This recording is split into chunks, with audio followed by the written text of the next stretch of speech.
তামান্নারা শান্তিপুরে খুব পুরনো একটা বাড়ির নিচতলায় থাকে। তামান্নার রুমের জানালা ঠিক তাদের দারোয়ান আইয়ুব মিয়ার টিন শেডের পাশেই। সকাল হলেই আইয়ুব মিয়া তামান্নার জানালার সামনে আসে আর জোরে ডাক দিয়েও ঘুম ভাঙায়, যাতে তামান্না ঠিক সময় স্কুলে পৌঁছাতে পারে। এক রাতে তামান্না যখন গভীর ঘুমে আচ্ছন্ন, তখন হঠাৎ জানালা বাইরে থেকে ভেসে এলো আইয়ুব মিয়ার কণ্ঠ। স্কুল খোলা মা, তাড়াতাড়ি করো, না হলে দেরি হয়ে যাবে। চমকে উঠল তামান্না। আধো আধো ঘুমে ঘড়ির দিকে তাকালো, দেখলো রাত 3টা বাজে। ওর কাছে একটু খটকা লাগলো পুরো ব্যাপারটাই। চোখ কচলাতে কচলাতে আবার শুতে যাবে, তখন দেখলো ওর মা বাবাও রুমের দরজার সামনে এসে দাঁড়িয়েছে আর ওকে বলছে, হ্যাঁ মা, দেরি করো না, স্কুলে যেতে হবে তো। তামান্না ভাবলো হয়তো আসলেই রাতে স্কুল হচ্ছে। ঘুম জড়ানো চোখে সে দ্রুত স্কুলের ইউনিফর্ম পরে নিল।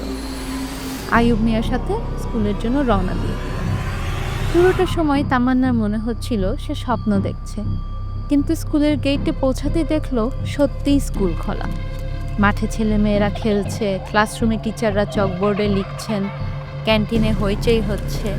কিন্তু এই সব কিছু তো দিনের বেলায় হয়, রাতে কেন? তামান্না বুঝে উঠতে পারল না। হঠাৎ ঘন্টা বাজলো, পুরো স্কুল যেন নড়ে চড়ে উঠল। ছেলেমেয়েরা ছুটতে শুরু করলো ক্লাসের দিকে। উত্তেজনা ভরা কণ্ঠে তামান্নার বন্ধু চিৎকার করে উঠল, চল তামান্না, ক্লাসে যাই। একথা শুনে তামান্নার মনে যা যা প্রশ্ন ছিল সব গায়েব হয়ে গেল। সে ভাবল যেহেতু তার বন্ধুও আছে, তাহলে সত্যিই হয়তো রাতে স্কুল হচ্ছে। ক্লাসে জুতো না ঢুকলে টিচার দাঁড় করিয়ে রাখবে। সাথে সাথে তামান্না দৌড় দিল। কিন্তু দৌড়াতে দৌড়াতে হঠাৎ তামান্নার মনে হলো অস্বাভাবিক কিছু হচ্ছে। সে থমকে দাঁড়ালো, পিছনে ফিরে তাকাতেই দেখলো ভয়ঙ্কর একটা দৃশ্য। তার পিছনে কেউই নেই, তার বন্ধুও নেই, একটা ছেলে মেয়েও নেই, পুরো স্কুল ফাঁকা। তামান্না সামনে তাকালো, এতক্ষণ করিডোরে যারা ছিল তাদেরও কেউ নেই। পুরো করিডোর মানব শূন্য, চারপাশে পিনপতন, নীরবতা। তামান্নার মনে হলো তার পা বরফ হয়ে গেছে।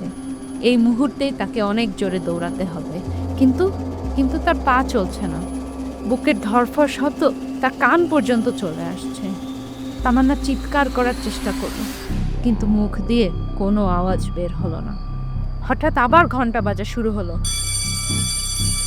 তামান্না ভয়ে স্কুলে গেটের দিকে দৌড় দিল, কিন্তু সে যতই গেটের দিকে দৌড়ায় ততই তার মনে হয় গেট দূরে সরে যাচ্ছে। হঠাৎ ঘন্টা বাজা থেমে গেল।